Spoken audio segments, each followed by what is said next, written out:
तो नमस्कार दोस्तों, आप सभी का हमारे YouTube चैनल में फिर से स्वागत है। तो जैसा कि आप सभी जानते हैं कि हम डायबिटीज़ मेलाइटस के बारे में बात कर रहे थे। पिछली वीडियो में हमने डायबिटीज़ क्या होता है, होने के कारण और लक्षणों के बारे में जाना।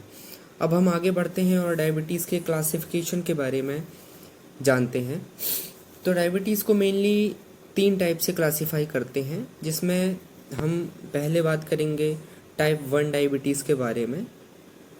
तो टाइप 1 डायबिटीज़ यह है इंसुलिन डिपेंडेंट डायबिटीज़ होता है, जिसमें इंसुलिन बनता ही नहीं है। यह जन्म से ही होता है और बच्चों में बीटा सेल ना बनने के कारण यह होता है, या फिर 30 साल से कम उम्र में हो तो हम इसे जुवेनाइल डायबिटीज़ भी कह सकते हैं। फिर आता है टाइप 2 डायबिटीज़ मेलाइटस, जिसे हम non insulin dependent diabetes mellitus भी कहते हैं। इसमें बीटा सेल्स के फंक्शन कम हो जाने के कारण इसमें इंसुलिन पर्याप्त मात्रा में नहीं बन पाता। यह इंसुलिन रेजिस्टेंस होने के कारण होता है, जिसमें इंसुलिन सेल के ऊपर काम नहीं करता।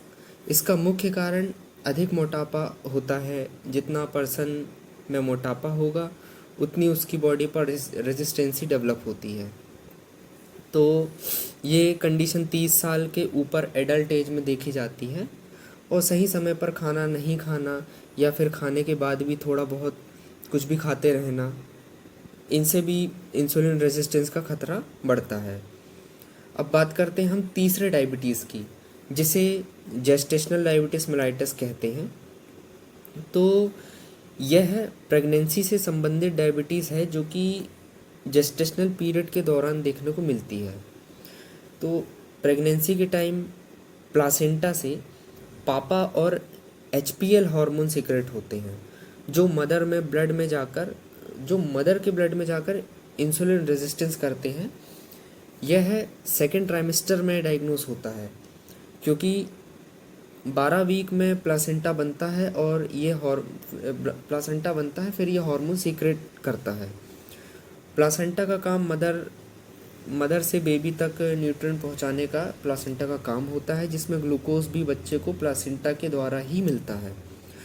इंसुलिन रेजिस्टेंस होने के कारण अम्बिलिकल कॉर्ड के थ्रू ग्लूकोज बच्चे तक ज़्यादा मात्रा में पहुंचने लगता है, जिससे बच्चा एज से ज़्यादा मोटा और बड़ा दिखाई देता है।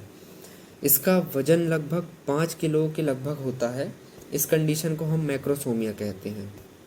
और ये बच्चे डिलीवरी के बाद हाइपोग्लाइसेमिक कंडीशन में होते हैं, क्योंकि ज़्यादा मात्रा में ग्लूकोज होने के कारण इंसुलिन भी ज़्यादा मात्रा में सीक्रेट होता है, जो कि बाद में भी हैबिट में आ जाता है। और ऐसे बच्चों में सर्फेक्टेंट की भी कमी होती है, जिसके कारण रेस्पिरेटरी डिस्ट्रेस होने की संभावना भी होती है। इसलिए जेस्टेशन पीरियड के दौरान ब्लड ग्लूकोज का रेगुलेशन बहुत ज़रूरी है।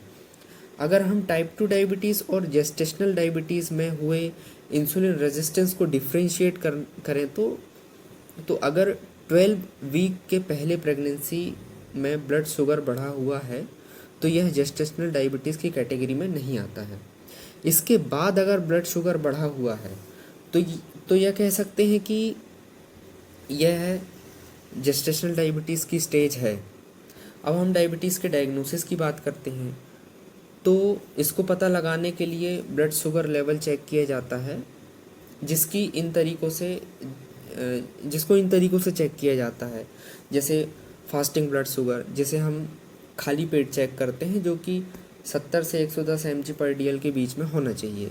फिर रैंडम ब्लड शुगर, जिसे हम कभी भी चेक कर सकते हैं रैंडमली, ये 126 mg/dl से कम होना चाहिए। और पोस्ट प्रेंडियल ब्लड शुगर, जो कि खाना खाने के 2 घंटे बाद का शुगर लेवल होता है, जो कि 140 से कम होना चाहिए।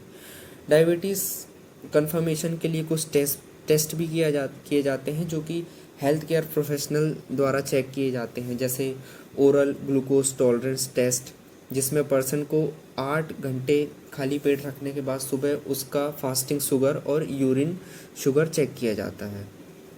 इसके बाद उसे 75 ग्राम ग्लूकोज दिया जाता है और हर आधे घंटे के बाद उसका शुगर चेक किया जाता है। अगर 2 घंटे में उसका ब्लड शुगर सेटल डाउन या फिर नॉर्मल लेवल में आ जाता है तो टेस्ट को नेगेटिव माना जाता है, और अगर ज़्यादा होता है तो टेस्ट पॉजिटिव होता है।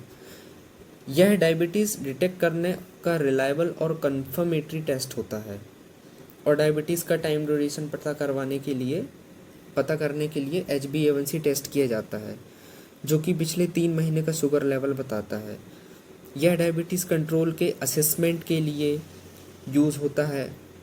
इसकी नॉर्मल वैल्यू 5.5% होती है और 5.5% से 6.5% अगर है तो यह प्री डायबिटिक की स्टेज में आता है, और अगर 6.5% से ज़्यादा होने पर पर्सन डायबिटिक स्टेज में होता है, और अगर डायबिटीज़ होने पर 7% से कम है, यह अगर HbA1c अगर 7% से कम है डायबिटीज़ होने पर, तो यह बताता है कि आपका डायबिटीज़ के ऊपर अच्छा कंट्रोल है।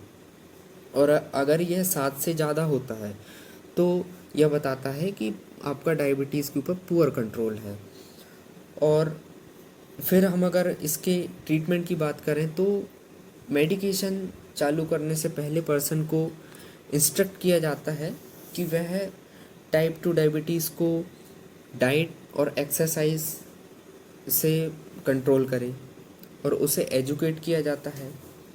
डायबिटीज़ में होने वाली डिसीज़ के रिस्क को लेकर उसे इंस्ट्रक्शंस दिए जाते हैं।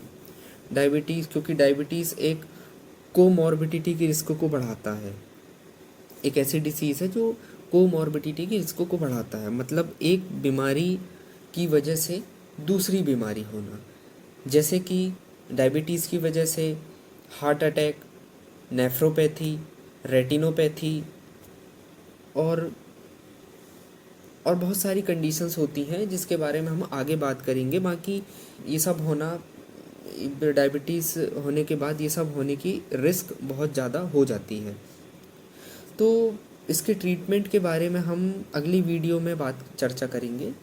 तो तब तक के लिए बाय, और हमारे साथ जुड़े रहने के लिए धन्यवाद।